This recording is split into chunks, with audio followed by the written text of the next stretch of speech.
Hi hello dear friends.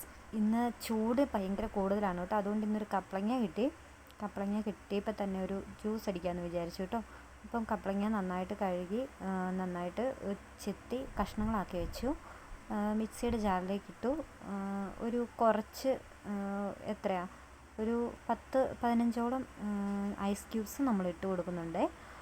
Ice cube വേണ്ടവർക്ക് ഇട്ട് കൊടുക്കുക, ഇല്ലെങ്കിൽ വെള്ളം മാത്രം, വെറും പച്ചവെള്ളം മാത്രം ചേർത്താൽ മതി കേട്ടോ. അപ്പം ഐസ് ക്യൂബ്സ് ഇട്ടു. കുറച്ച് പാൽപ്പൊടി, ഒരു കവർ, അതായത് സാമ്പിൾ പാക്കറ്റ്, പാൽപ്പൊടിയുടെ സാമ്പിൾ പാക്കറ്റ് ഒരു കവറ് ഇട്ട് കൊടുക്കുന്നുണ്ട്. അത് കുറച്ചാലും കുഴപ്പമില്ല, കൂടുതൽ ചേർത്താലും കുഴപ്പമില്ല. അപ്പം അതിനകത്തേക്ക് ഇട്ട് കൊടുത്തിട്ടുണ്ട്. പിന്നെ അതിനകത്തേക്ക് നമ്മൾ അടുത്തായിട്ട് ചേർക്കുന്ന ഒരു 2 ഏലക്കാടെ അരി മാത്രം ഞാൻ ചേർത്ത് കൊടുത്തിട്ടുണ്ടായിരുന്നു. അത് നിങ്ങളെ കാണിക്കാൻ വിട്ടുപോയി. പഞ്ചസാര നമ്മുടെ മധുരത്തിന് ആവശ്യത്തിന് ചേർത്താൽ മതി. ഞാനൊരു 3 സ്പൂൺ അടുത്ത് ചേർത്തിട്ടുള്ളൂ പഞ്ചസാര. നല്ല മധുരമുള്ള കപ്പളങ്ങയാണ്, പഞ്ചസാര വേണ്ട കേട്ടോ. അപ്പം അത് മിക്സിയുടെ ജാറിൽ വെച്ച് നല്ല രീതിയിൽ നന്നായിട്ട് അടിച്ചെടുത്തു. എടുത്ത് വന്നപ്പോഴത്തേനും നല്ല തിക്കായിട്ട് തോന്നി. അപ്പോൾ അത്രയും തിക്നെസ് ആവശ്യമില്ലാത്തതുകൊണ്ട് ഞാൻ കുറച്ചുകൂടെ വെള്ളം ചേർത്ത് കൊടുത്തിട്ട് നന്നായിട്ട് ഒന്നുകൂടെ ബ്ലെൻഡ് ചെയ്തെടുത്തു. ഇപ്പം നമുക്ക് ഗ്ലാസ്സിലേക്ക് പകർത്താവുന്ന ഒരു പാകത്തിനാണ് നമുക്ക് കിട്ടിയിരിക്കുന്നത്. നല്ലൊരു അടിപൊളി ഷേക്ക്